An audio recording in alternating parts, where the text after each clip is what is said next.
விமர்சனங்கள் செய்து வந்த கேபிள் சங்கர் இன்று இயக்குநராக இருக்கிறார். அவருக்கு என்னுடைய வாழ்த்துக்கள். அவருடைய பிளாகுக்கு நான் வந்து ரசிகன். தொடர்ந்து தவறாமல் அவருடைய பிளாகை நான் படிச்சுட்டு வரேன். குறிப்பாக அதில் சினிமா வியாபாரம்னு ஒரு தொடர் எழுதியிருந்தார். ஒவ்வொரு முதல் படம் எடுக்கிற தயாரிப்பாளர்கள் அனைவருமே வாசிக்க வேண்டிய ஒரு கையேடு அது. அதே போலவே கொத்து பரோட்டான ஒரு பகுதி எழுதுவார். ரொம்ப சுவாரஸ்யமாக இருக்கும். சாப்பாட்டு கடைன்ட்டு சென்னையில் இருக்க எல்லா ஹோட்டலுக்கும் போயிட்டு சுவாரஸ்யமான சுவையான ஹோட்டலை பற்றிலாம் எழுதியிருப்பார். பிளாக் எழுதிக்கிட்டே இருக்கீங்க, இந்த மாதிரி எழுதிக்கிட்டே இருக்கீங்களே, இது வந்து பல ப்ரொடியூசர் டைரக்டர் நல்லா எழுதுற இது வந்து ஓகே, ஒரு சில நேரம் உங்க ரிவ்யூ பயங்கரமா இருக்கே, சரி இதனால பல ப்ரொடியூசர்ஸ் டைரக்டர்ஸோடைய வைத்தறிச்சலை வாங்கி கட்டிக்கிற மாதிரி இருக்கேன்னாரு. இல்ல தலைவரை, நான்லாம் படம் எடுத்து முதல் நாள் கூப்பிட்டா யார் வருவாங்கன்னு தெரியல, இப்ப நிச்சயம் இவன் என்ன கிளிக்கிறான்றதுக்காக எல்லாரும் வந்து பார்க்க வருவாங்க அப்படின்னு, அதுதான் என் லட்சியம், இதெல்லவா லட்சியம் அப்படின்னு. ஃபர்ஸ்ட் இந்த அட்டகத்தி வந்தப்போ ஒரு சாங் ரொம்ப நல்லா இருக்கு அப்படின்னாரு. பீட்சா வந்தப்போ ஒரு சாங் ரொம்ப கேவலமா இருக்குன்னாரு. எல்லாமே அப்படி சொல்லிடுவாரு. ஆன்லைன்ல சொல்லிட்டு என்கிட்டையும் சொல்லிட்டு ஆன்லைன்லயும் போட்டுருவாரு. ட்ரெய்லர் செம்மையா இருந்தது, பர்ஃபார்மன்ஸஸ் எல்லாமே கரெக்டாக சூப்பராக இருந்தது. ஸோ கண்டிப்பாக அது கேபிள் சங்கர் அவரே நல்லா இருக்குன்னு ரிவ்யூ எழுதுகிற அளவுக்கு அதுக்கு அவர் நல்லா இல்லைன்னா எழுதிடுவார்னு நினைக்கிறேன். டிஸ்ட்ரிபியூஷன்னா என்னன்னு எனக்கு ஒன்றுமே தெரியல. ஸோ அப்போ வந்து இவரோட பிளாக்லாம் படிச்சிருக்கனால இவருக்கு ஃபோன் பண்ணி கேட்டேன், சொல்லுங்க சார். ஒரு காஃபி ஷாப்ஸ் வர வச்சு ஒரு ஃபுல் இது எக்ஸ்பிளைன் பண்ணேன், லைக் டிஸ்ட்ரிபியூஷன், அவுட் ரைட்டு, என்ஜி இப்படிலாம் சொன்னார். ஸோ அன்றைக்கி அந்த ஐடியா விட்டேன் நான். சரி நம்ம ரிலீஸ் பண்ண முடியாது, ஸோ படம் மட்டும் ப்ரொடியூசர் தருவோம் அப்படின்னு சொல்லிட்டு ப்ரொடியூசர் தருவேன். ஸோ அந்த வகையில் எனக்கு ஒரு கரெக்டான பார்த்து கொடுத்த ஒரு இதுதான். ஃபர்ஸ்ட் ஆஃப் ஆல் நான் என்ன சொல்ல வரேன்னா, டைரக்டர் சாருக்கு ரொம்ப நன்றி சொல்கிறேன். பிகாஸ் கிரேஸ் இருக்குது, இவ்வளோ அளவுக்கு கிரேஸ் இருக்குன்னு தெரியல. பிகாஸ் அவங்க பாசுன்ற ஒரு சாங்கில் நடிச்சிட்டாங்க.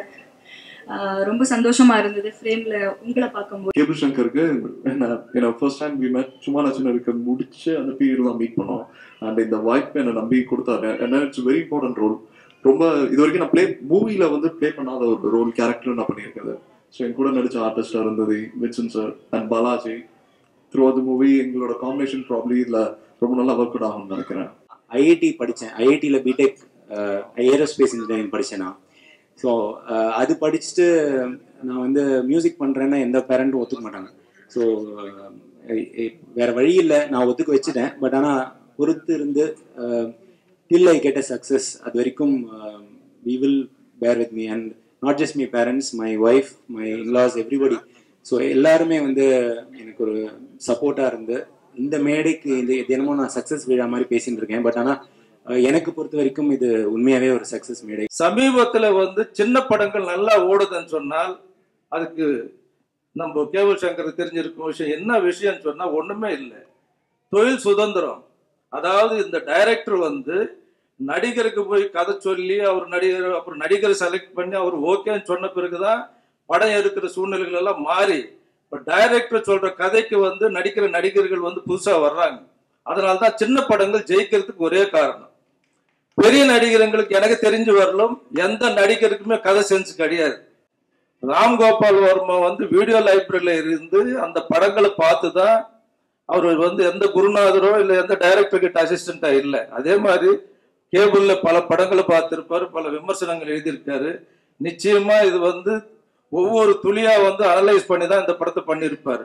ஸோ இதுல சந்தேகமே இல்லை, நிச்சயம் ஜெயிக்கும், அதுல வந்து சந்தேகமே கிடையாது. ஏன்னா பல பேர் வந்து உங்களை எதிர்பார்த்துக்கிட்டு இருக்காங்க. என்னுடைய டீம் சார்பாக மொத்தமாக என்னோட நன்றியை தெரிவிச்சுக்கிறேன். ஸோ இந்த படம் வெற்றி அடையத்துக்கு உங்களுடைய அன்பும் ஆதரவும் தேவை.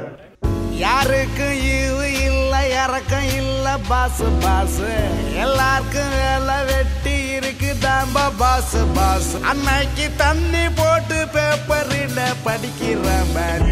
யாரும் வருது இல்லை, அது மட்டும் நம்ம 4 பேர் நின்று தனியாக ஒரு கோரஸில் ஷாட் எடுத்து வச்சுக்கோம்.